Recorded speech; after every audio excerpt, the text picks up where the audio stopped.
বিসমিল্লাহির রহমানির রহিম। শ্রীলঙ্কার মাননীয় প্রধানমন্ত্রী মাহিন্দা রাজাপাকসে, সহকর্মীবৃন্দ, কূটনৈতিক বৃন্দ, আমন্ত্রিত অতিথিবৃন্দ, সমবেত সুধীমণ্ডলী, আসসালামু আলাইকুম, শুভ অপরাহ্ন। আপনাদের সকলকে জানাই আন্তরিক শুভেচ্ছা। মুজিব চিরন্তন এই প্রতিপাদ্য সামনে রেখে 17ই মার্চ থেকে 26শে মার্চ পর্যন্ত জাতির পিতার জন্মশতবার্ষিকী এবং স্বাধীনতার সুবর্ণ জয়ন্তী 10 দিনব্যাপী অনুষ্ঠানমালার আজ তৃতীয় দিন। আজকের অনুষ্ঠানে বন্ধুপ্রতিম শ্রীলঙ্কার মাননীয় প্রধানমন্ত্রী মাহিন্দা রাজাপাকসে আমাদের মধ্যে সম্মানিত অতিথি হিসেবে উপস্থিত হয়েছেন। আমাদের এই অনুষ্ঠানকে তিনি মহিমান্বিত করেছেন। শ্রীলঙ্কা আমাদের ঘনিষ্ঠ বন্ধু দেশ।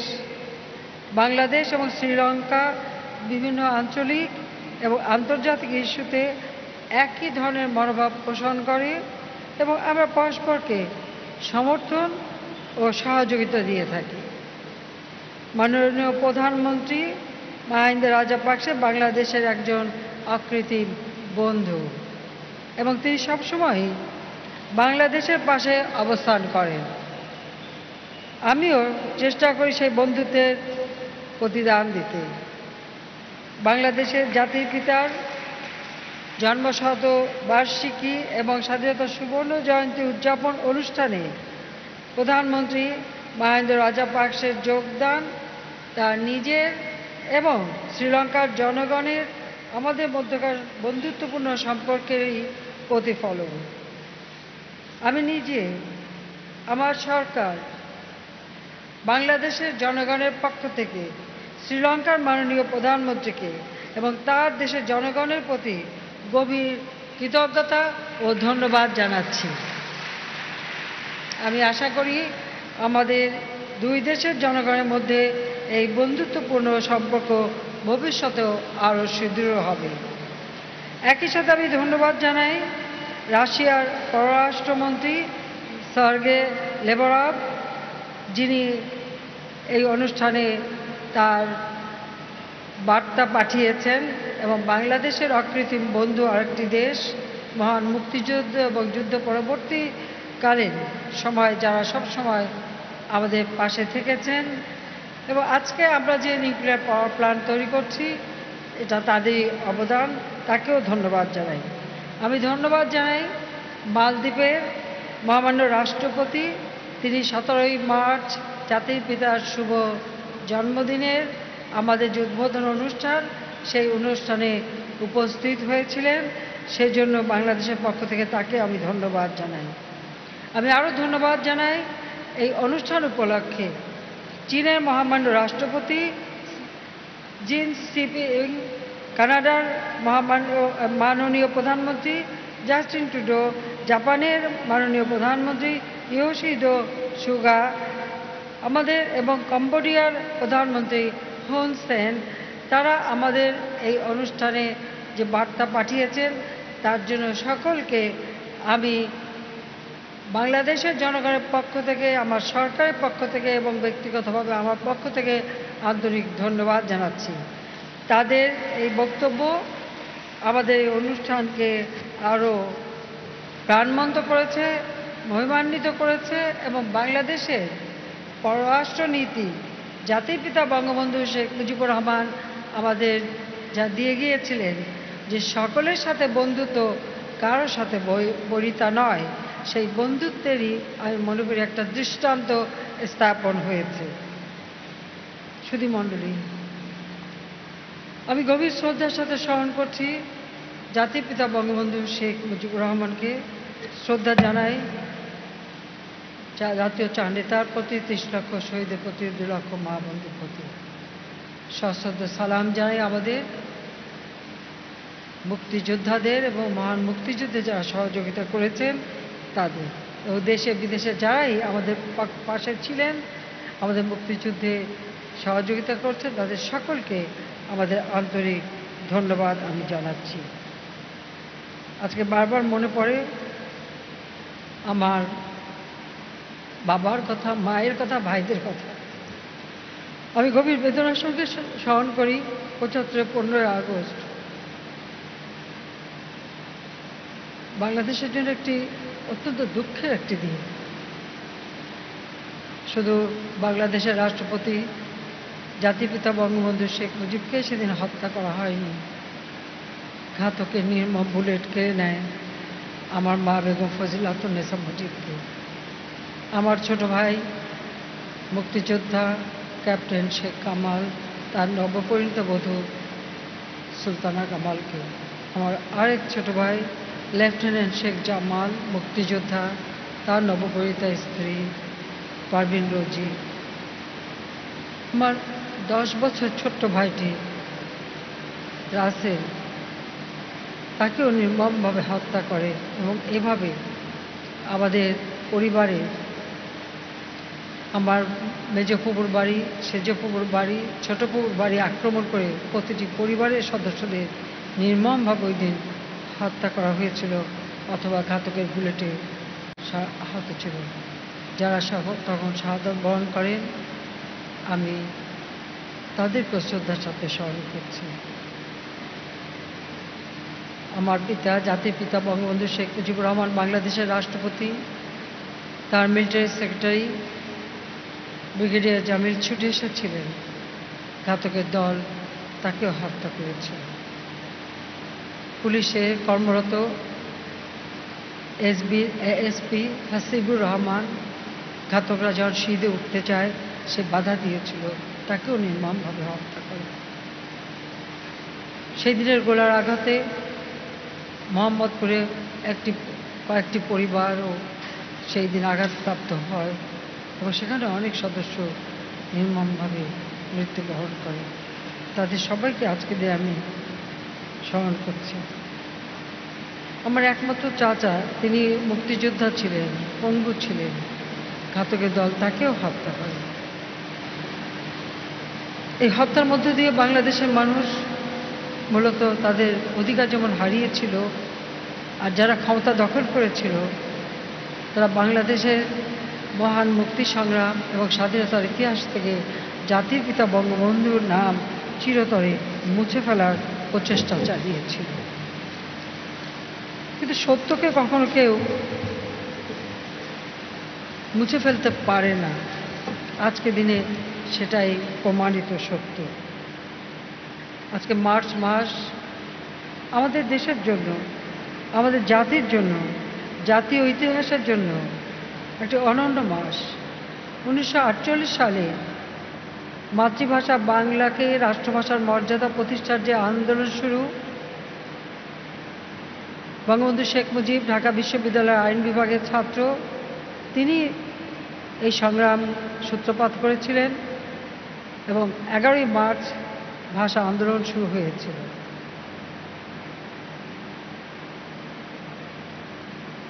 বায়ান্নতে রক্ত দিয়ে আমরা আমাদের ভাষার অধিকার পাই। 11ই মার্চ যখন এই আন্দোলন হয়, তখন কিন্তু জাতিপিতা বঙ্গবন্ধু শেখ মুজিব সহ আমাদের অনেক ছাত্র নেতাকে সেই দিন গ্রেপ্তার করা হয় এবং এরপরে 15 তারিখে তারা মুক্তি পান।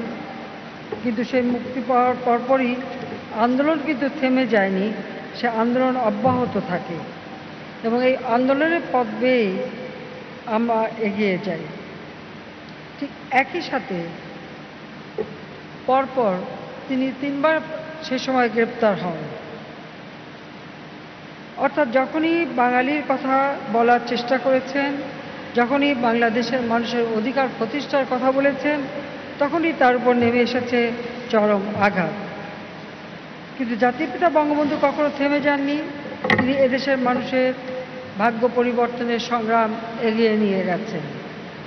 কিন্তু আমরা দেখেছি ইতিহাসের পাতায় যখনই তিনি বাংলাদেশের অধিকারের কথা বলেছেন, তখনই কিন্তু চরম আঘাত এসেছে। জাতির পিতা ভাষা আন্দোলন করতে যেয়ে যখন বারবার গ্রেপ্তার হচ্ছে, 49 সালে যখন তাকে গ্রেপ্তার করা হলো আর তিনি মুক্তি পাননি, 52 সালে 27শে ফেব্রুয়ারি তিনি মুক্তি পেয়েছিলেন। কিন্তু সে মুক্তি পেয়েও সাথে সাথে তিনি আবার তার সংগ্রাম এগিয়ে নিতে থাকেন এবং এই সংগ্রামের পথ বেয়ে তখন যুক্তফ্রন্ট গঠন করা হয়। 54 সালে হোসেন শহীদ সোহরাওয়ার্দী, একে ফজলুল হক, মাওলানা ভাসানী তার সকলে মিলে যুক্তফ্রন্ট গঠন করেন এবং সেই নির্বাচনে প্রাদেশিক পরিষদে যুক্তফ্রন্ট জয়লাভ করে। বাঙালির হাতে সত্যিকার যারা বাঙালি জাতির কথা চিন্তা করতো তারা ক্ষমতায় থাকুক, এটা আসলে তো পাকিস্তানি শাসকরা কখনো চায়নি। সেই সরকার বেশি দিন টিকতে পারেনি। সেই সরকার এমার্জেন্সি ডিক্লেয়ার করে 92 ক ধারা দিয়ে সেই সরকার পতন ঘটিয়ে এই পূর্ববঙ্গে কেন্দ্রীয় শাসন চালু করা হয় এবং 30শে মে 1954 সালে সরকার ভেঙে দেয় এবং তখন বঙ্গবন্ধু শেখ মুজিব সহ সকলে আবার বন্দী হয়, তাদেরকে গ্রেপ্তার করা হয়। 18 ডিসেম্বর 54 সালে মুক্তি পান। এরপর আওয়ামী লীগ 56 সালে সরকার গঠন করে। আওয়ামী লীগ সরকার গঠন করেই কিন্তু সবসময় এই অঞ্চলে উন্নয়নের জন্য কাজ করে। দুর্ভাগ্য হলো যে সেই সরকারও বেশি দিন টিকতে পারল না। 58 সালে মার্শাল ল জারি হল। মার্শাল ল জারি হওয়ার পর বঙ্গবন্ধু শেখ মুজিব আবার গ্রেপ্তার হলেন। 7 অক্টোবর 1958 সালে মার্শাল ল জারি হয়। 11 অক্টোবর বঙ্গবন্ধুকে বাড়ি থেকে তুলে নিয়ে যায় এবং তাকে 12 অক্টোবর গ্রেপ্তার করে। ভাষা আন্দোলনের পথ বেয়ে যে যাত্রা শুরু, সেই থেকে ধাপে ধাপে কিন্তু আমাদের স্বাধীনতা এবং স্বাধিকার আদায়ের আন্দোলন। কিন্তু বঙ্গবন্ধু শেখ মুজিবকে যে বারবার গ্রেপ্তার করা হয়, কিন্তু তাতে কিন্তু তিনি কখনো দমে যাননি। তিনি কিন্তু তার সংগ্রাম চালিয়ে গেছেন, একটি জাতিকে স্বাধীনতার চেতনায় উদ্বুদ্ধ করেছেন এবং এই সংগ্রামের পথ বেয়েই কিন্তু আমরা আমাদের স্বাধীনতা অর্জন করি।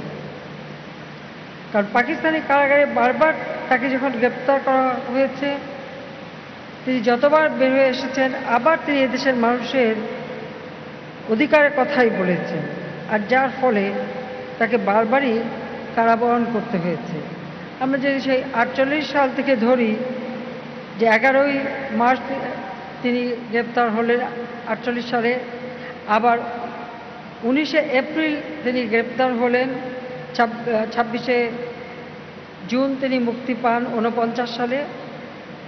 অর্থাৎ আমরা এটাই দেখি যে বারবার যে তাকে গ্রেপ্তার, এরপর আবার 19 জুলাই তিনি 49 সালে গ্রেপ্তার হন। সেখান থেকে তিনি ওই দিনই আবার জামিনে মুক্তি পেয়েছিলেন। এরপরে 31 ডিসেম্বরে 49 সালে তাকে যখন গ্রেপ্তার করে আর মুক্তি পেলেন। এরপর 52 সালে মুক্তি পেলেন 27 ফেব্রুয়ারি। 54 সালে 30 মে গ্রেপ্তার হন। 18 ডিসেম্বরে মুক্তি পান। আবার তিনি 11 অক্টোবর 1958 সালে গ্রেপ্তার হন। 17 ডিসেম্বর 1949 সালে আবার তিনি মুক্তি পান। অর্থাৎ এই যে 11 অক্টোবর তাকে যে গ্রেপ্তার করা হলো মার্শাল ল দিয়ে, তার বিরুদ্ধে অনেক মামলা দেওয়া হলো মিথ্যা। একে একে প্রায় 15টা মামলা দেওয়া হয়েছিল। সেই মামলা থেকে একে একে তিনি মুক্তি পান, খালাস পান। এরপর রিট করে তিনি 17 ডিসেম্বর 1960 সালে মুক্তি পেয়েছিলেন। এরপর আবার 62 সালে 7ই ফেব্রুয়ারি বঙ্গবন্ধু শেখ মুজিবকে গ্রেপ্তার করা হয় এবং 18ই জুন 62 সালে তিনি মুক্তি পান। আর তারপর তো প্রতিনিয়ত মামলা চলছে, যেদিন গ্রেপ্তার করছেন হয়তো ওই দিনই তিনি মুক্তি পাচ্ছেন, আবার গ্রেপ্তার হচ্ছেন, আবার মুক্তি পাচ্ছেন। এভাবেই 62-64 সালে পরপর 3বার তিনি গ্রেপ্তার হন, মুক্তি পান। কাজে তিনি যে বাংলাদেশের মানুষের জন্যই সংগ্রাম করে যাচ্ছিলেন, এটা আর কেউ না বুঝুক, পাকিস্তানি শাসকরা খুব ভালোভাবে সেটা বুঝেছেন। এবং আপনারা জানেন যে আমরা যে সিক্রেট ডকুমেন্ট সেটা এখন প্রচার করছি, এটা আমরা ইতিমধ্যে তা বই আকারে বের করছি। বঙ্গবন্ধুর বিরুদ্ধে যে সমস্ত রিপোর্ট দেওয়া হতো, সেই রিপোর্টগুলি দেখলে আপনারা এটা ভালোভাবে দেখবেন যে কীভাবে দিনের পর দিন তার উপর অত্যাচার নির্যাতন চলেছে, কিন্তু তিনি দমে যাননি। তিনি একটা লক্ষ্য স্থির করেছিলেন, সে লক্ষ্যটা হলো দেশকে স্বাধীন করা। এবং 56 সালে যখন আওয়ামী লীগ সরকার গঠন করে, সেই ক্যাবিনেটে তিনি মন্ত্রিত্ব পেয়েছিলেন।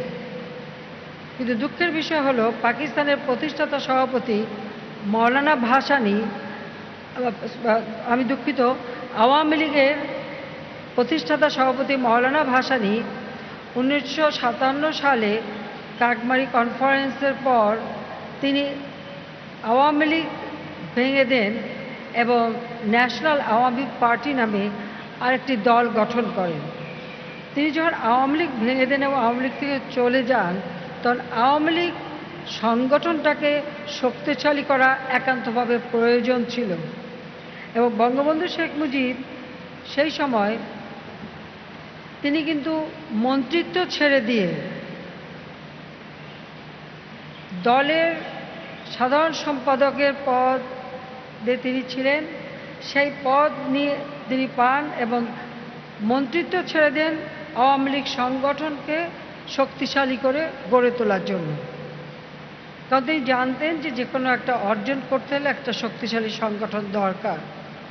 আমরা দেখি পৃথিবীতে মানুষ দল পরিবর্তন করে ফেলে দলের পদ ছাড়ে মন্ত্রিত্বের লোভে। আর বঙ্গবন্ধু শেখ মুজিবুর রহমান মন্ত্রিত্ব ছেড়েছিলেন দলকে সুসংগঠিত করবার জন্য।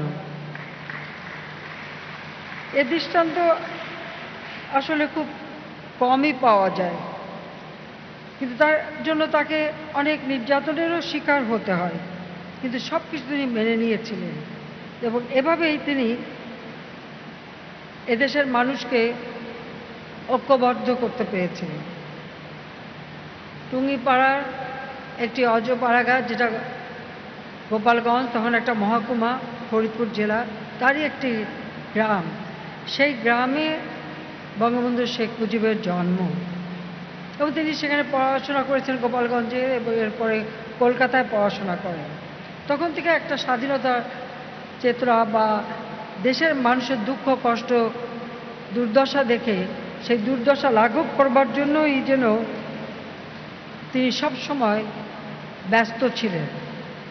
এই বাংলার মানুষ একবেলাও এক মুঠো ভাত পেত না, রোগী চিকিৎসা পেত না, তাদের থাকার জায়গা নাই, ছিন্ন বস্ত্র, শোষিত বঞ্চিত মানুষ। সেই মানুষগুলির ভাগ্য পরিবর্তন করবার জন্য তিনি তার নিজের জীবনকে উৎসর্গ করেছিলেন। নিজের জীবনের কোনো চাওয়া পাওয়া তার ছিল না। তিনি এই বাংলার মাটি, যা হাজার বছরের পরাধীনতার গ্লানি বয়ে বেরিয়েছে, বঙ্গবন্ধু শেখ মুজিবই কিন্তু প্রথম এই মাটির সন্তান, যিনি এই দেশকে স্বাধীন করেছেন এবং এ দেশের প্রথম রাষ্ট্রপতি হয়েছিলেন এবং এরপরে প্রধানমন্ত্রিত্ব পান। আপনারা যদি একটু খুঁজে দেখবেন যে যখনই এই বঙ্গ বলেন, পূর্ববঙ্গ বলেন বা পাকিস্তান আমলে সেই পূর্ব পাকিস্তান বলেন, এদেশের শাসনভার কিন্তু এমনকি তার পরবর্তী সময়েও যারা এসছে, স্বাধীনতার পরে 15ই আগস্ট জাতির হত্যার পর যারা এসছে, তাদেরও জন্ম কিন্তু কারো বাংলাদেশের মাটিতে হয়নি। এই ভূমি পুত্র বা এই ভূমির সন্তান একমাত্র বঙ্গবন্ধু শেখ মুজিবুর রহমান। যে কারণে এদেশের মানুষের প্রতি তার সব সময় আলাদা একটা ভালোবাসা ছিল, একটা দায়িত্ববোধ ছিল।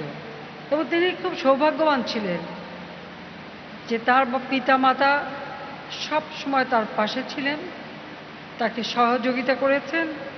আর সবথেকে বড় সহযোগিতা আমার মা তার পাশে থেকে প্রেরণা জুগিয়েছেন। কোনোদিন নিজের কোনো চাহিদা ছিল না, কোনোদিন সংসারের কোনো কিছু বলে ব্যতিব্যস্ত করতেন না, সব কিছু তিনি নিজে সামলাতেন।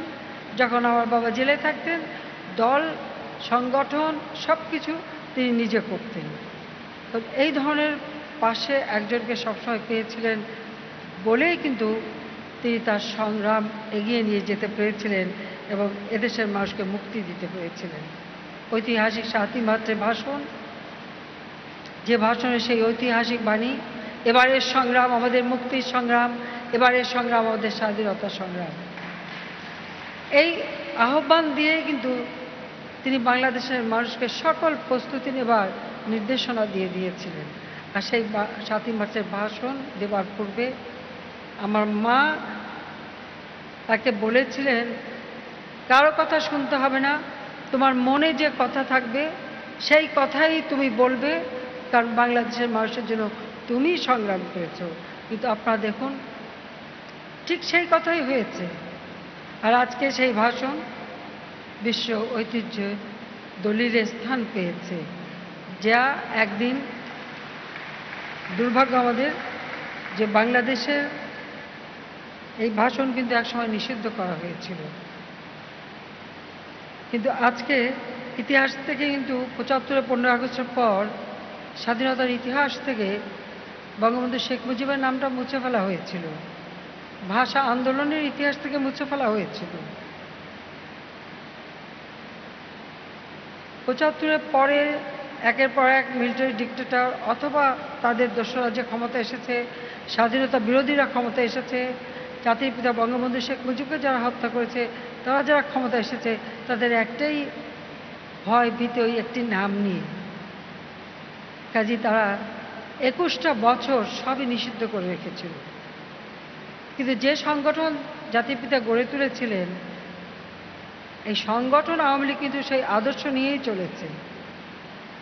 এবং সংগ্রামের পথ বেয়ে আমরা কিন্তু বাংলাদেশে ২১ বছর পর সরকার গঠন করে এদেশের মানুষের সেবা করার সুযোগ পেয়েছি।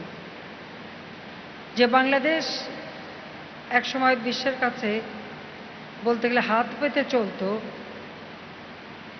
স্বাধীনতার পর জাতির পিতা যে বাংলাদেশকে যুদ্ধবিধ্বস্ত দেশ গড়ে তুলে বাংলাদেশকে যেখানে স্বল্পোন্নত দেশে রেখে গিয়েছিলেন, এবং অনেক স্বপ্ন ছিল বাংলাদেশকে নিয়ে, যে ক্ষুধামুক্ত, দারিদ্র্যমুক্ত, উন্নত সমৃদ্ধ বাংলাদেশ তিনি গড়বেন। কিন্তু সে স্বপ্ন তো অধুরা ছিল। 15ই আগস্ট তাকে হত্যা করে সেই স্বপ্ন আর বাস্তবায়ন করতে দেয়নি। বাংলাদেশের মানুষের প্রতি আমার কৃতজ্ঞতা জানাই এবং আমার সংগঠন বা মুজিব আদর্শের যারা, তাদের সবাইকে আমার কৃতজ্ঞতা জানাই এই জন্য যে সকলের সমর্থন নিয়ে আমরা সরকার গঠন করে আজকের বাংলাদেশ উন্নয়নশীল দেশ হিসেবে আমরা উন্নীত হতে পেরেছি। কাজে এই বাংলাদেশে আজ জাতির পিতার জন্মশতবার্ষিকী এবং স্বাধীনতার সুবর্ণ জয়ন্তী আমরা সরকার থেকে উদযাপন করার সুযোগটা পেয়েছি। বাংলাদেশের মানুষের ভোটে নির্বাচিত হয়েছিলাম বলে তাদের প্রতি আমাদের কৃতজ্ঞতা জানাচ্ছি।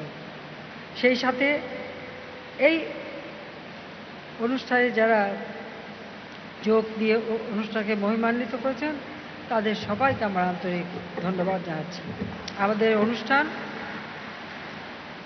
আমাদের সুবর্ণ জয়ন্তী 26শে মার্চ পর্যন্ত চলবে। আমরা চাই বাংলাদেশ বিশ্বের বুকে জাতির পিতার স্বপ্নে ক্ষুধামুক্ত, দারিদ্র্যমুক্ত, উন্নত সমৃদ্ধ সোনার বাংলা হিসেবে গড়ে উঠুক। বাংলাদেশের একটি মানুষও ক্ষুধার্ত থাকবে না, গৃহহীন থাকবে না, প্রতিটি মানুষের ঘরে আমরা আলো জ্বালব। শিক্ষা, স্বাস্থ্য, কর্মসংস্থান, সব দিক থেকে আমাদের দেশের মানুষ যেন উন্নত সমৃদ্ধ জীবন পায়, যেটা জাতির পিতার স্বপ্ন ছিল। জাতি সবসময় বলতেন তার জীবনের স্বপ্ন এই দেশের মানুষ উন্নত জীবন পাবে, ক্ষুধা দারিদ্র্য থেকে মুক্তি পাবে। আসুন আমরা জাতির পিতার এই 101 জন্মদিন আর স্বাধীনতার সুবর্ণ জয়ন্তী আমরা সেই প্রতিজ্ঞাই নেই যে জাতির পিতা যে স্বপ্ন রেখে গেছেন সেই স্বপ্ন আমরা বাস্তবায়ন করব। বাংলাদেশ হবে ক্ষুধামুক্ত, দারিদ্র্যমুক্ত, উন্নত সমৃদ্ধ, অসাম্প্রদায়িক চেতনায় সোনার বাংলাদেশ, যে বাংলাদেশ জাতির পিতার স্বপ্ন বাস্তবায়ন করবে, দুঃখী মানুষের মুখে হাসি ফোটাবে। আমি আবারও সকলকে আন্তরিক ধন্যবাদ জানাই